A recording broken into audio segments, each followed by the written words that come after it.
LBC. I'm here for the next 30 or so minutes, taking your calls. This is your chance to put any question you like to me, the Mayor of London, and I'll do my best to answer. So the numbers for you to get your questions on air are 0345 6060973, or you can text on 84850. Don't forget, you can also watch Speak to Sadiq on the website lbc.co.uk or live on the LBC Facebook page. Good morning, James. How are you? I'm very well indeed. How are you? Not bad at all. Do we have our first caller? I think we do, yes. I haven't written it down on a piece of paper yet, Matt Khan. I'm really sorry, first caller. We haven't got your name, but we understand you're on the line. No, I have. It's Ashley in Dulwich. Good morning, Ashley. How are you?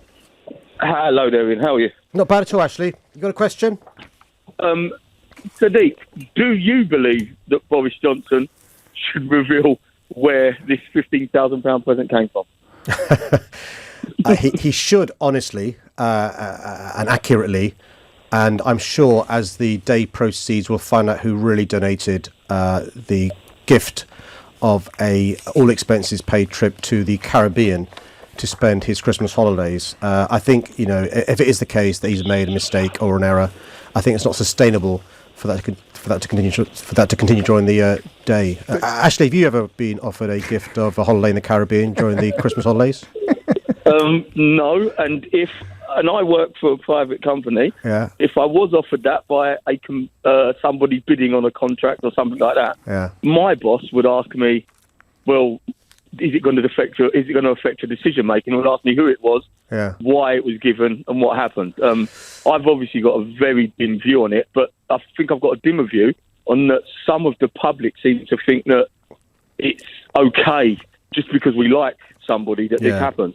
I don't like that Tony Blair did it. I wouldn't like it if you did it. And that's kind of my argument. And actually, you've raised the number of the issues. So whenever I receive any gifts, as you do because of the office I hold, you've got to declare them within a certain amount of time, above a certain level. And I used to be an MP, and similarly, you have to declare it. And I used to be a minister, and there's a ministerial code that applies. And the reasons for the reasons you suggest, if you start accepting gifts, the question that it begs is that in some way influencing the decisions you make? And that's why we need complete transparency in relation to this. There are some countries around the world where the politicians aren't as transparent in relation to receiving gifts, and there are allegations of bribery and corruption. And I would hate it if our country went down that path. And that's why I think during the course of the next few hours, because of the concerns people like you are raising, and I'm sure others, he'll have to disclose accurately and honestly who really gave him the gift. He's unlikely to have done this deliberately. I mean, he wouldn't have deliberately said, "I got it off Joe Bloggs," when in fact Joe Bloggs is going to come out and say he didn't actually get it off me. So we'll find out who it came from. But Ashley's right, isn't he? I mean, you don't have to throw the stone far into the pond to find people who would absolutely crucify you if you were found to have accepted £15,000, or perhaps David Lammy or Diane Abbott or even Meghan Markle. And yet in the case of Boris Johnson, they're more than happy to provide a free pass. It's a deeper malaise in political journalism there. And also, if you remember, and actually you'll remember this, because I know James and I definitely do, during the time he was on holiday in the Caribbean, we had a really serious potential of war with Iran. And again, he didn't jump back on a plane and come back to London to deal with this potential crisis. He stayed on holiday. And there are different rules that apply to different politicians, and it is frustrating for those of us where the rules are applied more harsher. And actually, we rely upon people like you, Ashley, and journalists like James to expose the double standards that exist. And you're right, Ashley. Tony Blair was criticised, was actually castigated for accepting hospitality from, I think, a BG. No, it was Cliff Richard, wasn't it? I think it was Cliff Richard. So it's not quite the same. I mean, it was declared, and Cliff Richard didn't then come out and say it wasn't me. Yeah. Maybe it was a BG, but it was definitely Cliff Richard. I don't know quite what Tony Blair could have done to ease Cliff Richard's professional, but bought a lot of records maybe, or made the rules different. And that's one of the reasons why I think people are asking the question, well, who was it that donated this property? Because then I'm sure the question will be asked, has that person or company benefited from Boris Johnson or are likely to benefit in the future? Enough holiday talk. Next question is from Hackney, and it's Border Rico. Good morning, Border Rico. Have I got it right? Yes, you have, sir. Good morning. Good morning. I wanted to ask you about your policy on the English language for private hire drivers, which seems to me to be a knee-jerk reaction, because there's drivers that have been driving for 30 years, born in this country, may not have taken an English exam at school or left without qualifications, that are being hindered by this very policy. Yeah, so just remind us exactly what Border Rico is talking about. Border Rico, what the intention was to make sure those that serve the public can speak and understand English and can read it for very obvious reasons. If you're serving the public, you should be able to communicate with the public. There could be issues around TfL guidance that's sent out. There could be issues around safety, and so a basic understanding of English is important. You're right, though. What happened was when TfL first put out the requirements, they were too onerous. They weren't really relevant to the challenges facing a private hire driver. And so what we did was we've changed our mind and reviewed the original requirements to make it more commonsensical rather than questions that aren't relevant to being a private hire driver. We've also, Border Rico, extended the time by which to show the authorities that you're able to speak basic language. So, for example, if you're somebody that can clearly speak and understand and read English but hasn't got certificates to show your O-level English or your basic competence, TfL will work around that to make sure we can be convinced that you've got a basic level of competence. And I'm sure you'll accept, Border Rico, that the basic intention is a good one. The issue is how we are satisfied. How did you measure the problem? Because, I mean, it does smack slightly of Farage complaining about people speaking foreign on trains and then going home to his German-speaking children. How did you establish whether or not there was a problem here? Because what TfL do is that, as a regulator, is make sure when there are rules that are being changed or concerns around safety, they can send out guidance and memos to drivers. And the concern was, are TfL sure that drivers understand the changes in law, changes in safety requirements, but also there is a quality of service issue amongst a customer and a driver. So, and by the way, forgive me for pursuing this point. You didn't actually have any evidence that there was a problem then? This was a theoretical problem you were trying to solve that involved foreign-born drivers being compelled to take English tests? I think it was TfL recognising that the quality of service they want to provide applies to all sorts of professionals, whether it's taxi drivers, minicab drivers, nurses, teachers, doctors, dare I say, radio presenters. Basic level of English is really important to do our job properly. Politicians. The issue is the test originally was onerous and harsh and difficult for many people to satisfy TfL, so they reviewed it and made it much more commonsensical. Well, I've got two questions for you, Border Rico. The first, I'm sure you've been asked a million times. Can you just tell me, where does your name come from? It's an Italian name, sir. Fantastic. And your interest in this particular issue? Actually, I'm a private hire driver, but I don't work for Uber. I work for the NHS. Yes. Now, I do patient transfer. These are people from the home counties who have medical conditions and have to come to London specialised hospitals. But are you worried that you wouldn't pass this test? I'm just trying to... Well, yes, I probably am worried that I wouldn't pass this test, and I don't believe that my English is incompetent. Well, no, you've got rather better English than several members of the House. But do you understand, if it is the case that you're transporting NHS passengers from a long distance from their home to an appointment, it is relevant that they can communicate with you if they've got any issues or concerns, and similarly you understand them and can communicate with them. Do you accept that's a reasonable ask of you? I do, and also I'd like to add, Sadiq, is that I wrote to you some 5 months ago via your website saying that I would get a reply, which I've never received to this day. And I was disgusted because, A, I agreed with your air quality policy, but I disagreed that private,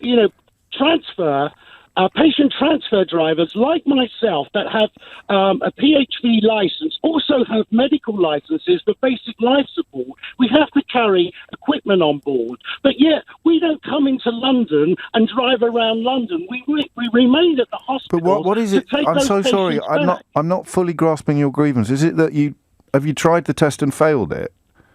No, I haven't tried the test and failed it. My grievance is I've got a few colleagues that were born here. They're about my age now, 59 and 60 years of age. I'm keen to help you. I just tried to take that test and have failed, but they're born in this country. Well, then we need to look into that, don't we? If they were born here and they speak English, then they should, from what I've understood of it, I'm not going to pretend this is an area of expertise for me. But where you're born is irrelevant to the need to do the test. The issue is everyone is asked to make sure there's a basic level of competence. I think Border Rico raises two separate issues, which is the one issue which is he's not received a response to an email sent 5 months ago. I apologise for that, Border Rico. Would you mind contacting James's team and I'll look into that straight away today and get back to you about that. Well, I hope you will, because I'm told that you haven't been in touch with the Covent Garden Tenants Association, which you promised you would be last time you were here. That's simply not true. I've seen the letter that went from my office to these people, and also spoken to my deputy mayor, who's been there himself. So I'm really sorry to disabuse you of the idea, James. I do like you being right, but on this one you're wrong. Okay, well, I'm sure Gary Marshall will ring in if there is anything that needs clarifying. I'm sure he will, and blame me for all the problems of the world. Let's carry on. It's a call from Barnet. Sharon. Good morning, Sharon. Hi, good morning to you. Hi, guys. I wonder if you can help me. It's just come on the radio that the trains might be a bad way to travel with this virus. So I'm just asking your advice, because we're all into TfL and we're all into using public services. What do you suggest about the trains, and what are you suggesting to Londoners? I've ordered masks 3 weeks ago. They haven't come. I've gone to 3 chemists this morning. They're not there. Sure. I bought the gel. And this follows the confirmation of the first case of the killer coronavirus being confirmed in London, bringing the total cases to the UK and should 9. We let these people out at midday? And the bus drivers that drove them, the poor bus drivers that drove them. Covering a lot of ground here, but it is an unknown. No, Sharon, thank you. And you're raising concerns that many people have. So look, Sharon, I came to LBC today on the tube. And what we do in City Hall and also Transport for London is we're in regular contact with Public Health England, who have not just doctors, but clinicians and experts and scientists who give us the best advice, in my view, in the world in relation to the issue. And the advice is there is no danger in using buses or tubes or trains. If Public Health England were, concerned, they would let us know. And what I wouldn't do is bury it away. I'd let you know as well. And so would TfL. There is no reason why you shouldn't continue to, live your life as you do. There have been, as James just said, 9 people who've been tested positive for the coronavirus. You'll see one of them, the first one, I think, is now fit and healthy and is no longer receiving treatment and has gone back to his home. My advice to you and anybody else is, if you've got access to the internet, please go to the Public Health England website. It really is very good. It gives you calm, sober advice what to do. There are basic things you can do. If you have come back from any of the countries where there is a concern about coronavirus, and you think you may have the symptoms, please don't go to your GP. Please don't go to the A&E. Stay at home. You can ring 111 or ring your GP, and they'll give you advice what to do. And it's really important we stay calm and look at the evidence, Sharon, without inadvertently being panicked or alarmed by the issue. Will you be going back to work by tube? Planes? Sorry, Sharon. Go on. About aeroplanes travelling. Well, my understanding from the advice from Public Health England is there's nothing wrong with travelling a plane, except it depends where you're going there, Sharon. So the advice, as I understand it, and please check the website if I've got it wrong, is if you're going by plane to one of the countries where there is a concern about the coronavirus, then there's advice on the Foreign Office gives it, but you'll see it on the PHE website in relation to countries where there is a potential danger, and it applies to. What can you do? I mean, if it got really serious, we've seen some astonishing pictures coming from China, but I hadn't actually worried about this much, but Sharon's given me the right old heebie-jeebies now. I don't know if I'll get the tube home because germs are everywhere. The good news is, Sharon and anybody listening, is actually we have got, honestly, the world's leading experts. So we've got systems in place to take action if needed. So, for example, you may have heard, Sharon, there was an example where somebody who had the coronavirus and was supposed to be quarantined was leaving voluntarily. And straight away there's processes in place by law which you can require somebody to stay there so they don't give the virus to somebody else. So there are processes in place and laws in place to make sure we're safe. If, for example, it was to get to a stage where the advice was different, we'd let you know. But actually the risk level now is what's called moderate. It used to be low, now it's gone to moderate. And, common sense things we can do. If you've been, to one of those countries and you come back, please make sure you don't go to GP practice if you're worried, or to a hospital because you may give the virus to somebody else. Ring up 111, go to the website, get advice. Who has the list of people who've returned recently from affected areas? You mean on aeroplanes? Well, I don't mind how they got here. Who's in charge of that? Everybody who's come into the country from an area where the virus is a serious issue, more serious than here. So most obviously China, parts of China. Who's got that list? Who's got the addresses? Of the individuals on the planes? Yeah. So there's no database that I've got of the list, nor Public Health England. What happens, though, is that Public Health England know the 9 patients and their names, obviously. There are a handful of specialist hospitals around the country where you get treatment for. And what happens is those people now flying back from certain countries, you'll have seen the bus, and that's what Sharon referred to.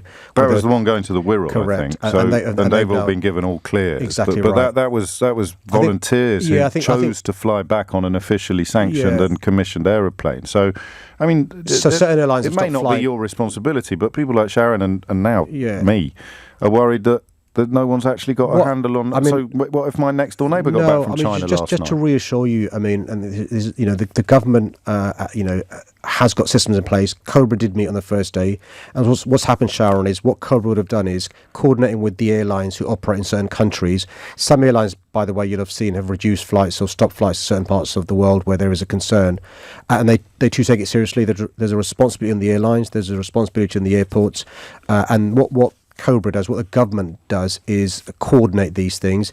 Cobra's not needed to meet again over the last few days because the systems in place are sufficiently robust to do with the issue. And again, Sharon, don't be alarmed or scared or don't panic. Just go to the Public Health England website and they give you good advice, and all of us should follow that advice. So would the government have a full list of names and addresses? I don't think there'd be a full list of names of everyone who's flown back from another country that's kept in a central place. I think they rely upon people being grown up and mature about this and following the advice from Public Health England. What may have happened, and I don't know this for sure, is if you fly back from a certain country, there may be advice given to you by the form of a leaflet or on the airplane or where you embark from the plane. What happens, forgive me for being apocalyptic, but what happens if like 1,000 people are diagnosed with it in London? There is a level at which Public Health England will change their advice if it got that bad. Let's be hypothetical. So but it's got very little to do with you, this. It all goes through central government and Public Health England and the NHS. Unless the virus was focused towards our city, then it's obviously an issue for me. I'm in regular contact with PHE, sometimes twice daily basis. My health advisor is in regular contact with Public Health England as well. We obviously speak regularly with the NHS. The hospitals that are specialist are in London, and there's one also in Newcastle as well. And so obviously there's an interest for us here. The key thing is to follow the advice from the experts and go to the PHE website. Carry on. The next caller is from, thank you, Sharon, for your call. The next caller is from Uxbridge, and it's Nick. Good morning, Nick. Hiya, you all right? Hi, not bad at all, actually, Nick. What's your question? I'd just like to ask you, have you ever wanted to, or will you want to ever arm your officers, all of them, with firearms, given that there's the rise in violent crimes, the rise in attacks on the officers, such as the one with the machete not so long ago? I personally wouldn't. If you look at some situations in America where their police officers are under extreme stressful times and they're abusing their firearms. So I personally wouldn't. But have you ever wanted to, or would you want to have all your officers all armed with firearms? No, thanks, Nick. Thanks for your question. Look, one of the first things I did when I was running to be mayor, but also more so when I became mayor, is to spend time with senior officers and officers to find out the challenges they face.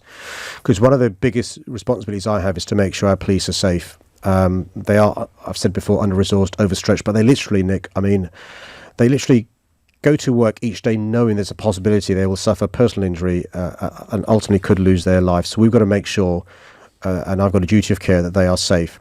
So what I did, Nick, was when I became mayor, I increased the resources to the Met Police to make sure more officers had firearms. There were cuts made over the last years before I became mayor, and so we had fewer armed response officers. We increased that, so there's more armed response officers, including more armed response units. I've been advised by the Commissioner we've got the right level of armed response officers at the moment. And the way it works, Nick, is not every police officer has firearms, nor does every officer has tasers. Do you like tasers?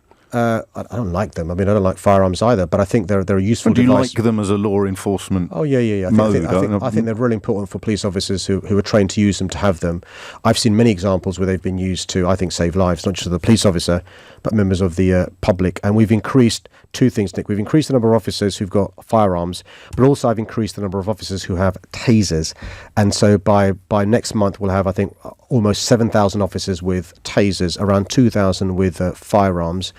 And if and when the Commissioner was to say to me, you know what, Mayor, my advice to you is we need more officers, to have these things. I would listen carefully to the advice. The key thing is, Nick, that very quickly, if there's an incident where a firearm is needed, an armed response team can be there swiftly within minutes. I've seen examples where officers have been there within 2 minutes, sometimes seconds, sometimes 3-4 minutes. But if the advice changes, I'll follow the advice. But what I don't want is a police service where every officer has firearms. I don't think we need that. That's not the culture and history of our policing. What about every officer having a taser? Again, firstly, most officers don't want a taser. Sure, and they don't want a gun either. They don't want a gun either. And they're experts in this, and I've got far more experience than me. The training is quite hard to get a taser, let alone a firearm, then there's refreshers and stuff. And I think we've got to be guided by the sense of what's proportionate in relation to the needs of our city. Speaking of proportion, we should talk about these deportations, the ones that have happened and the ones that haven't happened. Much of the media obviously is pretending that you can't simultaneously approve of some foreign-born criminals being deported and want to fully uphold the rule of law. But given your background, you'll understand the absurdity of that position. Is there a case for saying that Jamaican criminals are not the same as other foreign-born criminals because of their relationship with Great Britain, with the motherland, as it were? I think the Queen is still the Queen of Jamaica, isn't she? Correct, yeah. So I think we've got to distinguish somebody who arrives from Jamaica last year and is a member of an organised gang to somebody who came here in nappies 30 years ago, whose parents came here with the expectation they'd be treated. Even if they've gone on to do something truly vile? Well, what's the difference between somebody coming here in nappies from another country other than the Caribbean, the West Indies, and somebody coming here in nappies from another part of the world? But then you know what you're doing, because there comes then a point, okay, not nappies, 5 years old, 10 years old, 15 years old, 20 years old. At what point does yesterday become... But this is not difficult at all. So we know that the Windrush generation who came here in the 40s and 50s came here with the expectation that they would be British. The laws were changed after they came. They were British when they arrived, by the way. Yes. Some of their children... Yes, but that's not who we're talking about in the context of these deportations. But they're their children. They're the children of those who came. But not all. Well, and that's one of the reasons why you'd expect the UK Borders Authority, the immigration services, to properly go through their cases. And one of the concerns many of us have is we now know that there was a scandal in relation to the way the Home Office processed the applications of the Windrush generation and their children. That led to many people who are entitled to be here because their documentation wasn't regularised, not having the right to stay. And that's one of the reasons why I think it's really important to be concerned about the ability of the Home Office to process, for example, EU nationals who are here now. Yes, and of course. Been told, no, that's the next chapter of the story. Let's not leave this one yet. So if it is established that there is no legal right to remain here for someone who has committed a serious crime, regardless of how long ago they came here, it has been established that there is no legal right. Is there something specific to the West Indies, the Caribbean, or other former colonies that should be taken into account by the courts, as opposed to countries that have that aren't still ruled by the Queen? I think we're in danger of conflating a number of issues. I don't know that we are. I'm very interested in this. The first issue is this. A foreigner who's not a British citizen or a British national who commits a criminal offence in this country should be arrested, charged, prosecuted, serve their time here and then be deported. There is a separate issue about those who, for all intent and purposes, are British, but the documentation hasn't been regularised. Okay. They may have committed a criminal offence, and but for mum, dad, big brother not sorting the documentation out, they're treated as a foreign national and they're deported to a country which they've got no connection with. I think you can distinguish the two. Well, it's home, isn't it? You send people home, and if it's not their home, then you've got a problem. Yeah, but look, I think the point of your question is, say for example, if you'd come here from, let me just make up a country, Algeria. Careful, don't do a Godfrey Bloom. Algeria, okay, right. You came here from Algeria 10 years ago. Yes. And you've not got any right to stay. You commit a criminal offence, serious offence, you serve your time, you should be deported back to country of origin, Algeria. What we're talking about with the Windrush deportations are some people who may well be, by the way, serious criminals who've got no right to remain here. They should be deported back to country of origin.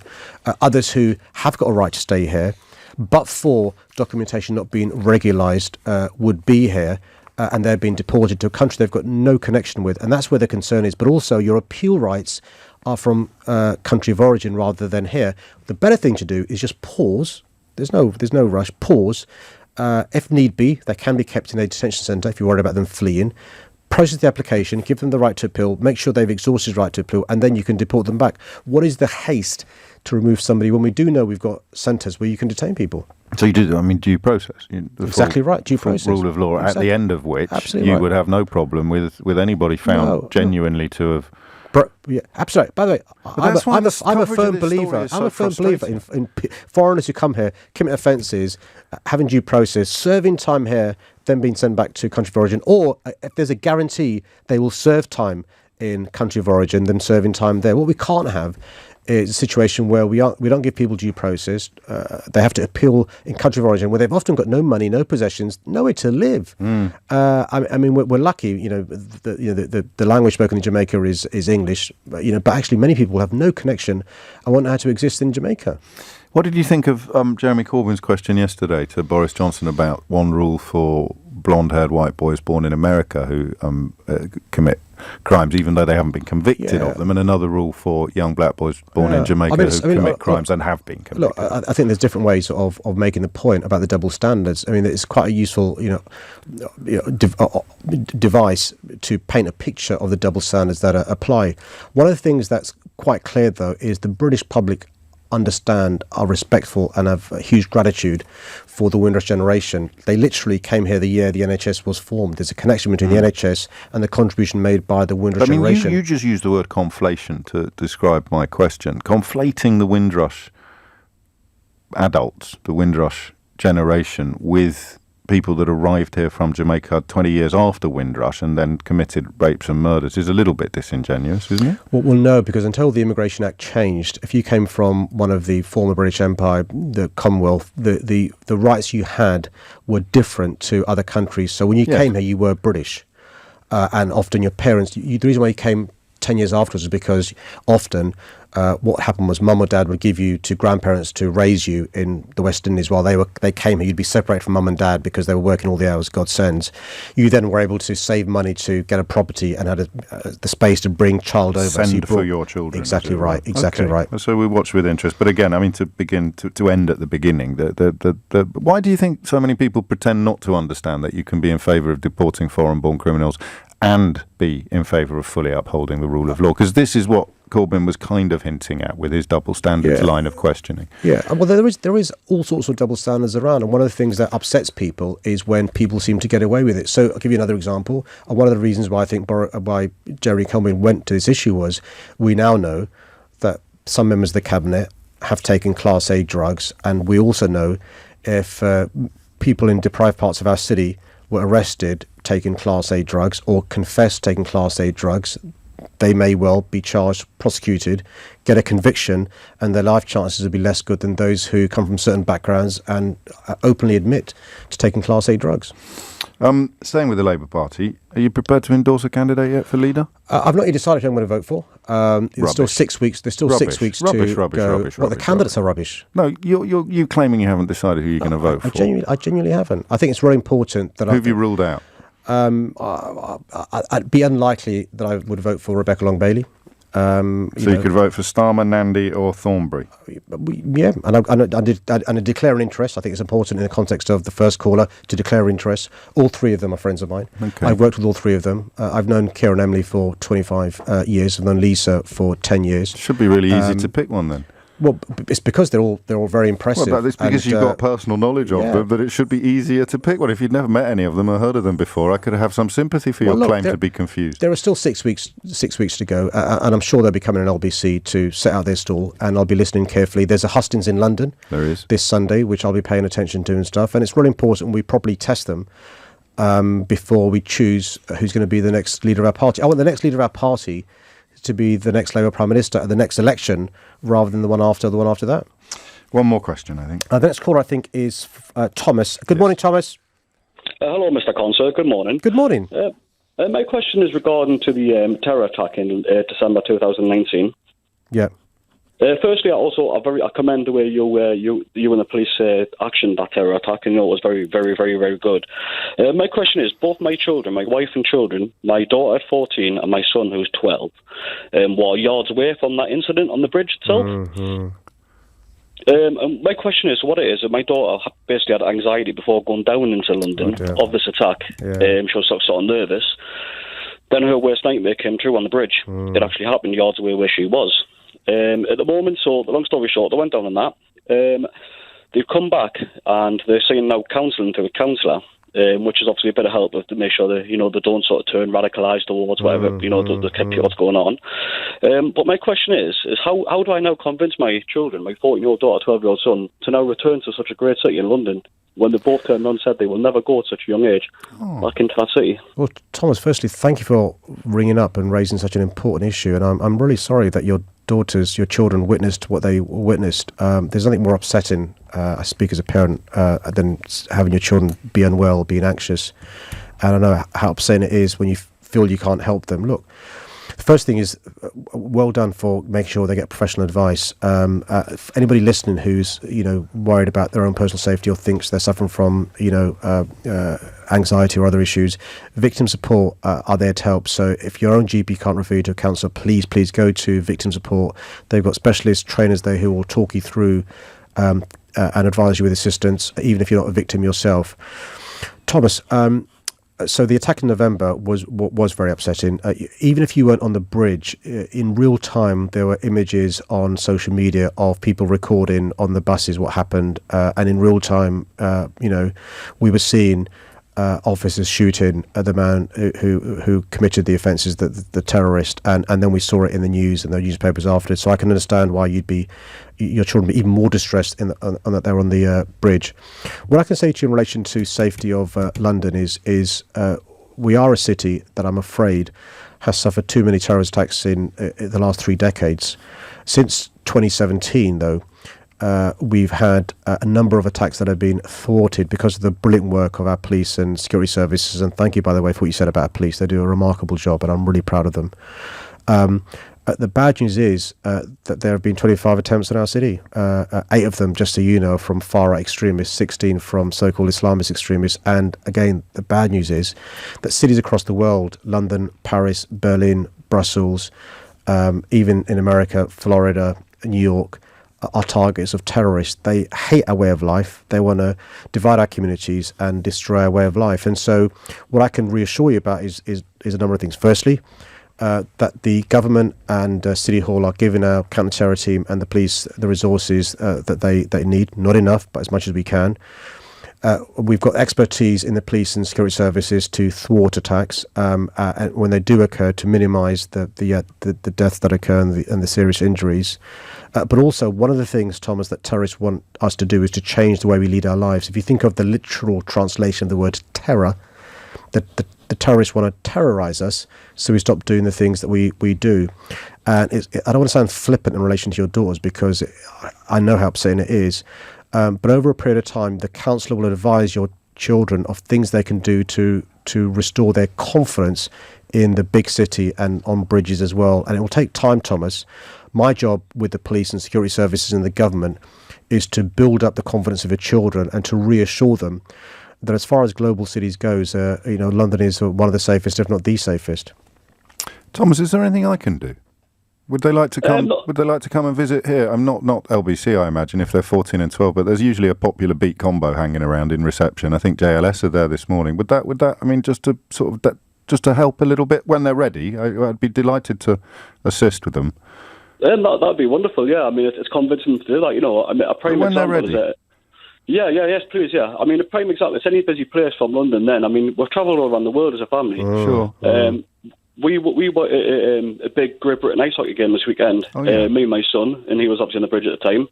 And a guy walked in, sat next to her, with the combat bottoms on, a jacket zipped up, and he started getting really nervous and whispering, "Dad, can I go? Can I go? Why do you want to go?" Because he could have a bomb. I'm single lane. Trying to explain that to a 12-year-old child. So you paint an incredibly poignant picture. The mayor's right that the counselling process will be slow, but it will also move in stages. Yes. But when they're ready, mate, Thomas, give your details to Ava and get in touch when they're ready, and we'll try and can't do much. I can't introduce them to. I was about to say Elvis, but that goes without saying, doesn't it? Thomas, can I just say this? I mean, I know that actually, not only is time a good healer, but change can happen. I'll give you an example. I was an MP in London in 2005 when the terror attacks occurred in 2005, which literally was, Thomas, people who looked like me with a rucksack on their back.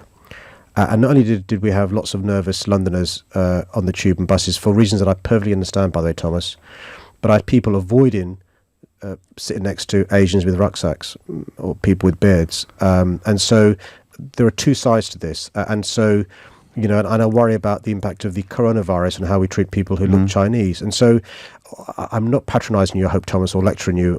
But what I'd say to you is be optimistic about your children healing and getting better. And actually, our city has shown over successive decades, and dare I say centuries, that we're resilient, whether it's plagues, whether it's fires, whether it's the Blitz, whether it's terrorist attacks. And I'm confident, actually, Thomas, I predict your kids may well one day study in London or live in London in the future, because we've got too many examples of that sort of stuff happening where people actually bounce back. And, it's very generous from James. Anything I can do from City Hall again, I'll ask Ava, with your permission, to share me your details. And again, come to City Hall. Make it a bit easier for them when they're ready to come back to the smoke. I agree. We can both do something for that. Thomas, thank you for the call. Final question to the Mayor. When's Rory Stewart kipping at yours?